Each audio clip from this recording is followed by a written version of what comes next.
Last season was the year of the pitcher. And so far this year, it seems it's the year of the home run. So lock on in as Matt and I break down the best and worst of Week 3 on today's action-packed episode of Locked On Fantasy Baseball. You are Locked On Fantasy Baseball, your daily fantasy baseball podcast. Part of the Locked On Podcast Network, your team every day.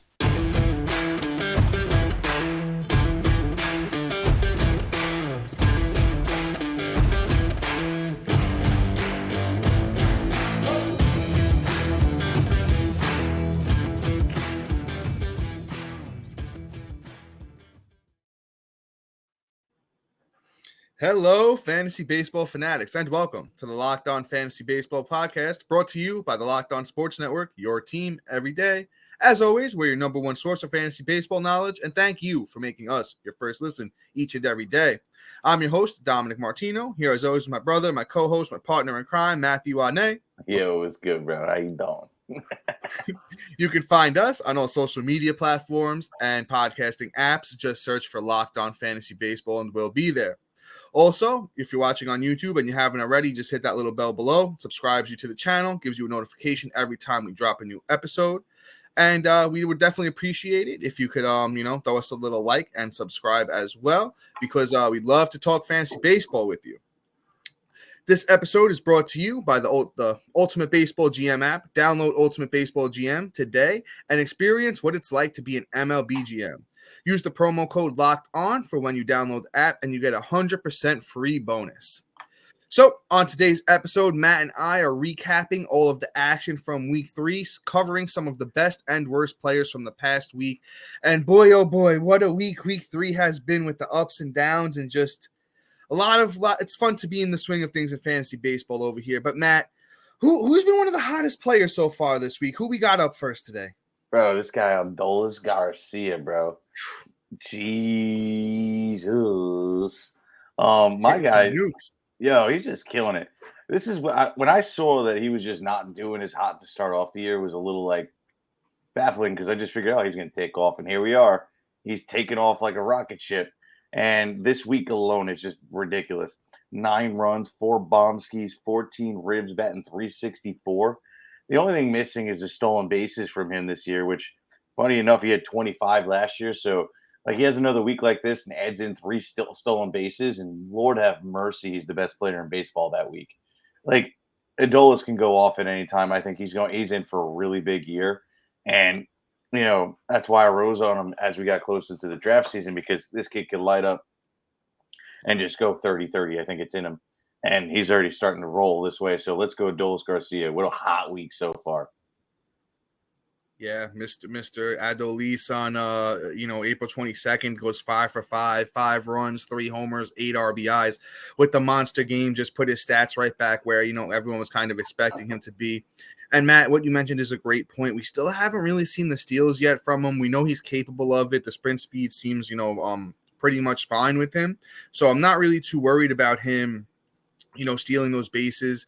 And on the year, these numbers are just phenomenal. The guy has already leading the league with 28 RBIs, 18 runs, 7 bombs. He's hitting .260. I think he's going to be right on par for, very similar to that 2021 season, but batting average might even be a little better. The plate discipline looks good. On base percentage looks good. Wouldn't be surprised 30 plus bombs, 90 to 100 RBIs, probably 100 plus at this rate. See him maybe 80 plus runs. Steals, let's see how this goes, because maybe he's decided to take I'm just going to launch home runs and not even worry about the singles anymore. And maybe he won't steal as many bases, but dude, he's absolutely dominant. You could always go for the sell high with him, because you never know what the future of the season holds. If you can get top 10 first round talent for Adolis right now, I think you go for it and you make that move. But otherwise, stand pat and just enjoy the raking of Mr. Garcia over here, because that Texas lineup is great, and he is great for that Texas lineup. Next up, let's talk about one of my boys here, and that's Max Muncy. Oh, Lord, has Muncy just, said, hey, you know what, I was banged up last year, but this year I'm just turning things around, and so far he's leading the league in home runs with 11. But let's talk about what he's done in the past week specifically. Past week, Muncy is 6 for 18 with 4 runs, 4 home runs, 5 RBIs, a steal, and hitting .333. Do I think the average keeps up? Probably not. But do I think he can keep launching home runs like this? Yeah, the guy's got 40 home run upside, which in that Dodgers lineup is going to come with a lot of runs and a lot of RBIs on the year. Muncy has 15 runs. 11 home runs. I know he hit one today. I don't know if he had, there's 16 runs then, unless he did any more runs today. 11 bombs, 20 RBIs, a steal, and he's hitting 254. The guy is just very, very talented. As I said, there's not too much to add here. Once again, if you could sell high for, second round talent here, third round talent for Muncy, go for it. But, as long as he stays healthy, we know what Muncy can do as he's hit 35 plus home runs 3 times in his career in that Dodgers lineup. Very, very healthy lineup for him. Yeah, I mean, Mad Max is just going to just smash the ball every time he's on the field. So I don't know if I'm willing to trade him because of that third base eligibility. I don't know if you're going to be able to trade up and get a grade A third baseman unless you already have him and he's like your flex. Then yeah, go ahead and dump him on for something else. But this is another guy we're going to talk about in the same lineup, same team, and that's Mr. James Outman. He's just absolutely mashing. He worked his way on to get everyday play. I was literally just reading that he rebuilt his swing this year to really, be able to hit everything because, he was sitting against lefties. He has an issue against lefties, but he hasn't had a break in over 2 weeks. I think he's been hitting against lefties, so he's an everyday player now. I really like his upside. This is the thing, though, with him. He's like a kind of a left field kind of type player, and he's kind of performing top notch. Sorry, allergies, guys. If you're watching on video, I'm scratching the living hell out of my eyeball. Might as well scoop it out. Yeah, like Outman essentially is one of these players that you don't know if he has long-term value. He could be like, God, what the hell is his name? Remember the Milwaukee player from 4 years ago that just lit up the whole first half of the season? Jesus Aguilar? Maybe it is. He just boom, disappeared the whole second half, and he was done. And he just might be Aguilar or Jonathan VR. No, not VR, but I think it was Aguilar. Bro, it just was done. Second half was toasted, and you think you have the best player in the league, best waiver pickups and whatnot, but he died off. So my advice is dump him while he's hot. I just did. I got a mega trade. We're not going to talk about it, but he's one of those players where you can get a top end talent for him right now. I did.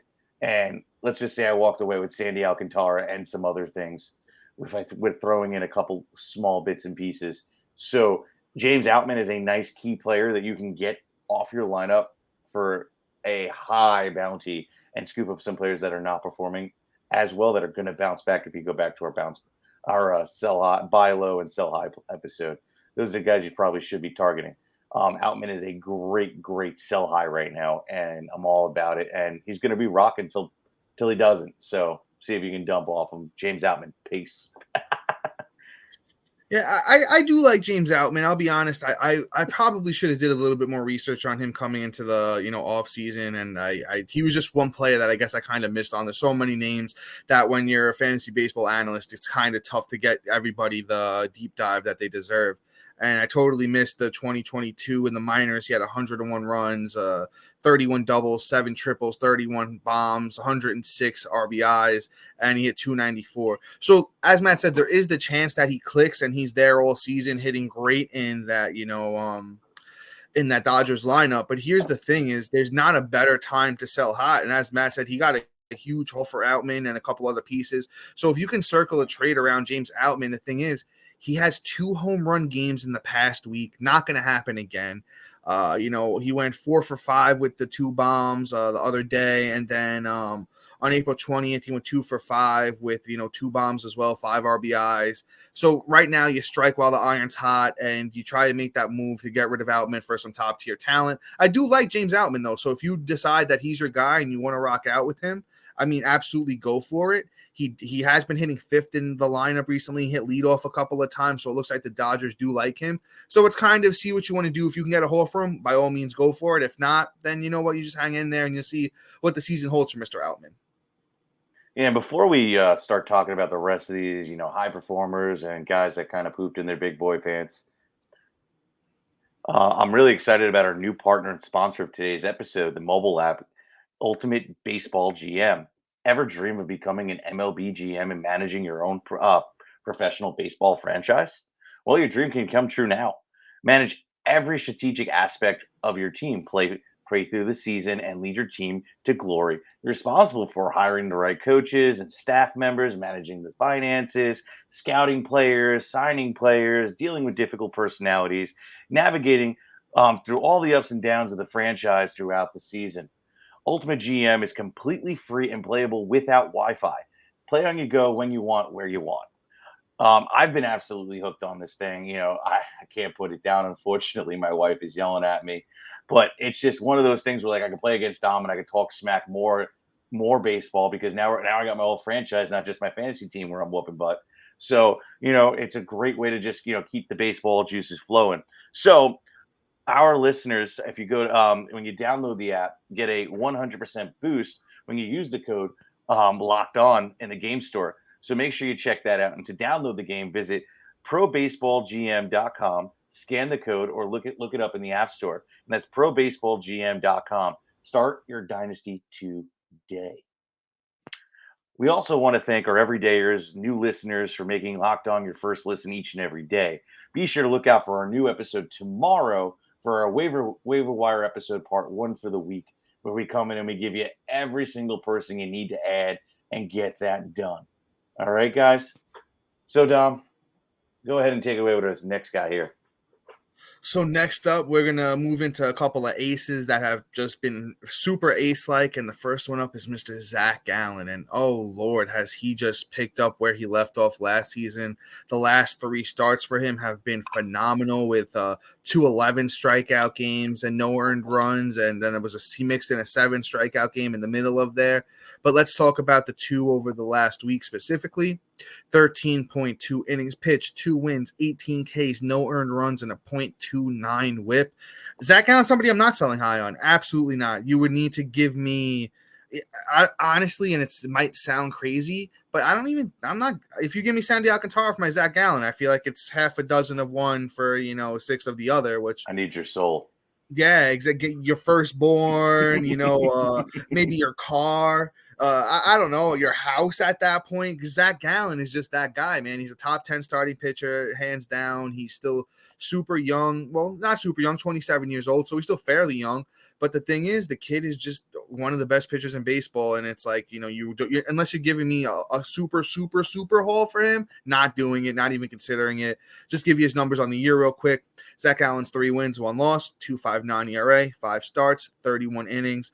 He's only walked 5 in that time, 39 strikeouts, a 0.79 whip, and his FIP, his field independent pitching, which is an ERA indicator, is even lower than his ERA. It's a 2.27, and I mean, there's not much else to say. Zac Gallen's an ace, and if you drafted him, you're super, super happy about it. Oh, absolutely, and I'm sure that everybody was kind of shaking in their boots there because he had 2 rough starts to start off the season against the Dodgers and San Diego with the and then we told everyone to trade for him. We told you guys. We told you. He was definitely a buy low target at that point in time. And you know what? He comes out against Milwaukee, who was mashing at the time, and on April 10th, 11K strikeout, no earned ones, got the win. Comes out against Miami, which this isn't hard to do to not give up a run there, except for Jazz. He got a 7K, and then he comes out against San Diego, the team that we were worried about that he had a bad start against in the early in the season. 11Ks, got the W, gave up no runs, and a .29 whip. He's really killing it. And Zac Gallen, seriously, you're going to have to give me a lot. Definitely at least your firstborn child to get him. But let's move on here. Let's talk about Mr. Gerrit Cole. We don't really need to do too much of a deep dive on him, only because of the fact that, we all know who Gerrit Cole is and what he does, and he's just an absolute stud, right? Over the last week, he's had 14 innings. He got a win. He got 14 Ks. Gave up no earned runs through 2 starts. How you doing? And a .61 ERA. Gerrit Cole just seems to be clicking again. I love him. This is why he's drafted at the top of your drafts, where you can't really go wrong with him. He's all reliable, truthfully. I love Gerrit Cole. You got to keep an eye on him and just keep rocking and rolling with Gerrit Cole. All right. So if everybody's wondering where Dom is, if you're watching on the video, my man's going to get some food right quick that was delivered. So I'm gonna move on without him, and we're gonna talk about now some duds of the week, where guys that haven't really been performing. Um, Yo. yo, what's good? Welcome back, my guy. Yes, I'm back. Do I get a little Gerrit Cole action, or am I too late? You know what? You can have some. We'll give it back. Here you go. A tiny little bit. I'll chime in, Matt. I'm not sure exactly what you said, so cut me off if I'm just saying everything you said already. Probably will, because I'm awesome. Yeah, no, Gerrit Cole, best pitcher in baseball right now, besides Zac Gallen. Guys, ERA is under 1, WHIP is under 1, 36 strikeouts, 34 innings. He's not giving up. Look at this. He hasn't given up a home run yet. Last year, he led the league, gave up 33 home runs. So we're seeing a lot more of control, what we like to see from Cole, what Cole normally does. He's an absolute monster. And did you read off the past week for him, Matt? Yeah, I did, bro. So there we go. Last week he's been dominating, just like our boy Gallen. But we can move on to the next guy, brother. And if you wanna take the lead on him, I'm a little out of breath here, running up and down those stairs getting my food. I should really watch you struggle a little bit. No, I'm kidding. You can do it if you want me to. I got it. All right, we're gonna talk about Mr. Aaron Judge. We're gonna transition into our guys that just did not have a great week now that Dom's back. Sure. So Appreciate it. Judge has just had like a rough week. I mean, he had 4 runs, a bomb, 3 ribbies. Like the counting stats are there, but they're not like what you would want from Judge. But they're not horrible. But here's the part that we're really just highlighting as where we say he's a dud this week. He had a 1.43 whip. I mean, not whip, God. Batting average. Sorry, guys. I did a little birthday celebrating. Anyway, so he's just not getting putting the ball to the bat and just doing his thing on a daily basis right now, hitting 300 like we expect from Aaron Judge out of the week. But every player goes through it. Last week he was a little bit better, so I'm not really concerned or anything. I just feel like we need to highlight him and just say, hey, don't get scared. This isn't a new trend. I don't think he's hurt. I don't think anything's wrong with Aaron Judge. Just, hey, he just had a bad week. You only got to hit the ball 30% of the time to be really good at this game. So, it's just the other 70% just happened to happen this week. I'll say this, and listen, this is a pause the podcast moment and do what I'm telling you to do. Go out there to the Aaron Judge owner in your league and offer him a trade and just get the conversation started. Last year, Judge started off the season slow as well, and he hit 62 home runs, and he was the best player in baseball. So right now, Judge is, hitting 257. The 6 bombs is good. 11 RBIs is a little bit low compared to, who do we say? What's his name has 20? Adolis Garcia 28 RBIs already. So right now is the time to go out there and talk to the Aaron Judge owner. I think after I'm done recording this, I'm going to go in all my leagues and talk to the Aaron Judge owner and see what the asking price is. Honestly, because I think Judge just pulls himself together. He hasn't hit low in a full season. Never hit lower than 272. So, and he's a career 283 hitter. I'm not worried about it. If he stays healthy, we know he's good for around 40 plus home runs, easy pickings for Aaron Judge. So once again, right now, pause the podcast, go talk to the Aaron Judge owner and offer a trade. If you are the Aaron Judge owner, know what you have. I would hold Aaron Judge right now, unless you're giving me like Julio and like an A starting pitcher. Otherwise, I'm holding on Aaron Judge. But guys, real quick, this episode is brought to you by BetterHelp. Getting to know yourself can be a lifelong process, especially because we're always growing and changing. Therapy is all about deepening your self-awareness and understanding, because sometimes we don't know what we want or why we react the way we do until we talk things through. BetterHelp connects you with a licensed therapist who can take you on that journey of self-discovery from where you are to a better place. If you're thinking about starting therapy, give BetterHelp a try. It's entirely online, designed to be convenient, flexible, and suited to your schedule. Just fill out a brief questionnaire to get matched with the licensed therapist and switch therapists anytime for no additional charge. Discover your potential with BetterHelp. Visit BetterHelp.com/lockedon today to get 10% off your first month. That's BetterHelp, HELP.com/lockedon. And guys, real quick, mental health is something that's very, very serious. I don't think us as human beings take it seriously enough. I know men personally struggle with it a lot because sometimes as men, when we're young, we're taught to be somewhat egotistical and, push that stuff down. But guys, I do therapy as well. Haven't used BetterHelp yet. I'm going to look into it though. And it's something that has made my life a lot better personally, so I can attest to that. And you should definitely do the same if you're struggling with your mental health. But also, guys, on a lighter note, if you're like me, you have a full-time job and you like to hit the gym sometimes, you need a quick snack that isn't high on calories but also tastes great, then you got to try Built Bar. Not sure how Built Bar does it, but these bars taste delicious while maintaining amazing macros. What's even better is that they're healthy for you. Built Bars only have 130 calories, 4 grams of sugar, and a whopping 17 grams of protein. Also super important, make sure you get your protein in your diet. Most of us don't get enough protein into our diet throughout the day, so Built Bars are a quick, great way to get that protein into your system. They come in unbelievable flavors like cookies and cream, double chocolate, coconut puff, or my personal favorite, churro. And guess what? Now you don't even need to wait around to get a box, because for years we've been talking about only being able to get your Built Bars at Built.com. And now you can just go down to your local Walmart or Sam's Club where they're stocked, and you can get you a box or 2 or 3 of some Built Bars. But all right, guys, let's get back into the swing of things here. We're going to talk about somebody else that isn't off to one of the best starts, and that is Mr. Paul Goldschmidt, especially having a down week this week. Now, the thing with Goldie is, he's drafted as one of those top first basemen. He is getting a little older. I'm personally not really too worried about him at the moment. But over the last week, as I mentioned, he has been struggling.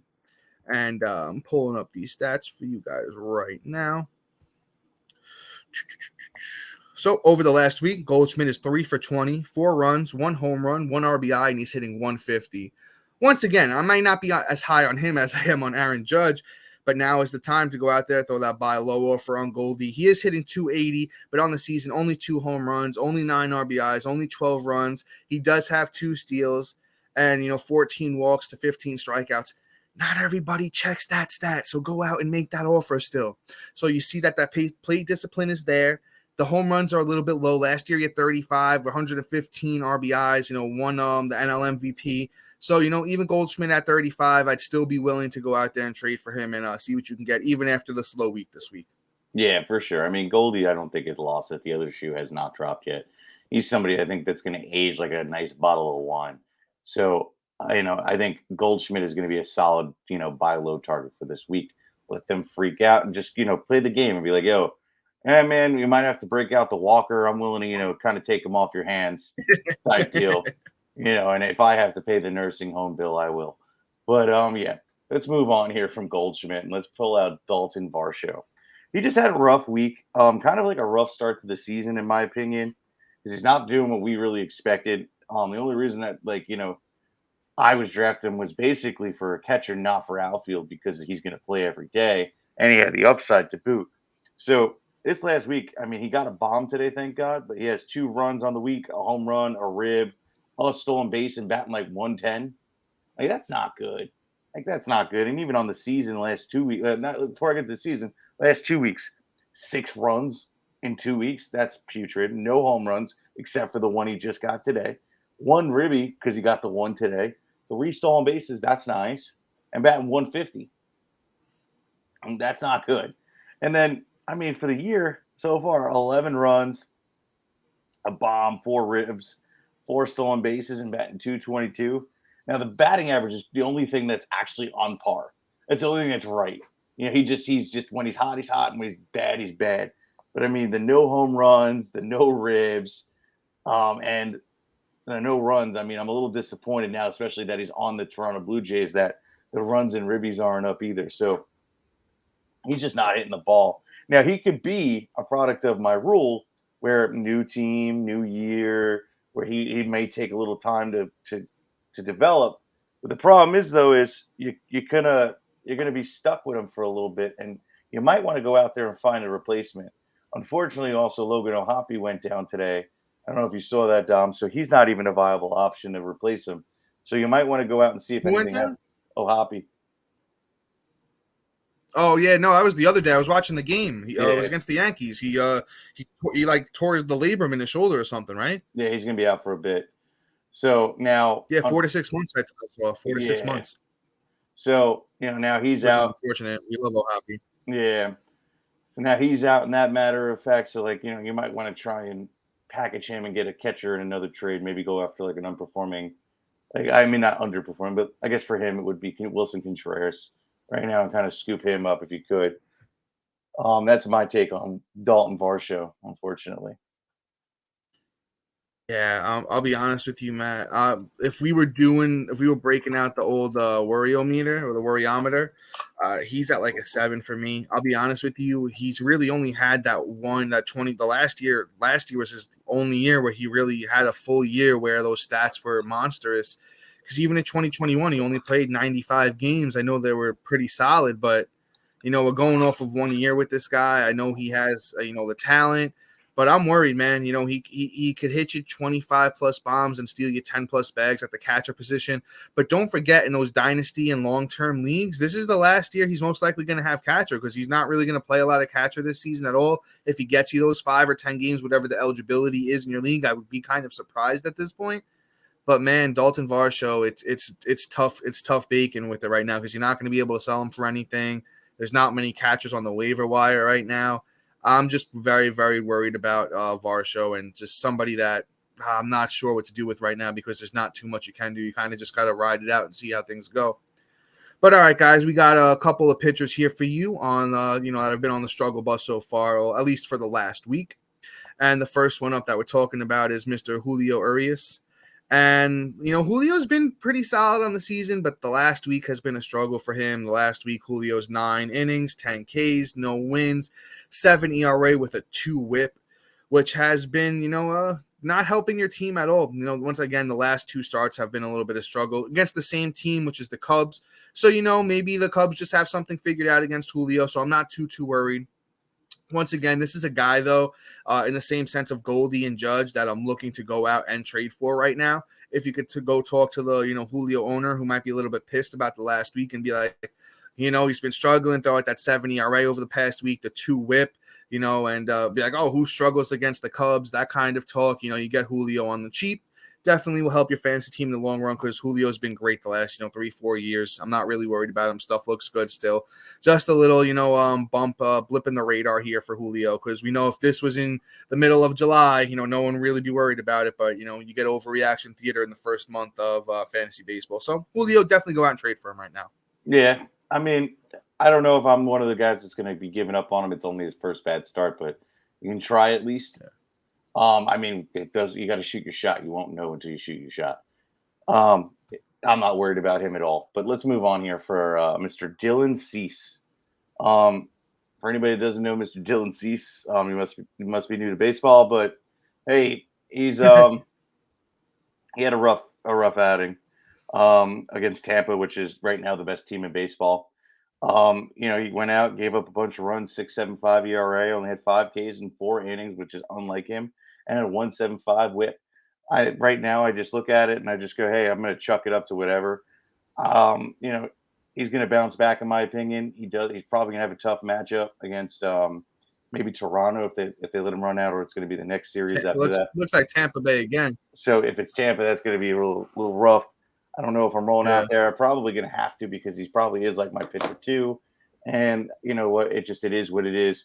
Your pitcher 2 is supposed to be matchup proof, so you got to just kind of roll with it, unfortunately. If he gets lit up again, he might start hitting my worry meter. But again, Tampa Bay is also just best team in baseball right now. So it's like a no-win situation, I guess, a catch-22. So you just kind of roll him out there and just see what happens. Dylan Cease, guys. Yeah, thing with Cease is, like Matt said, he went out there and got rocked. And at Baltimore, he did only give a couple of runs, but the whip was pretty bad too. The 1.83 whip doesn't look so great. That was on April 16th against, Baltimore. The thing with Cease is, he's one of the best pitchers in baseball.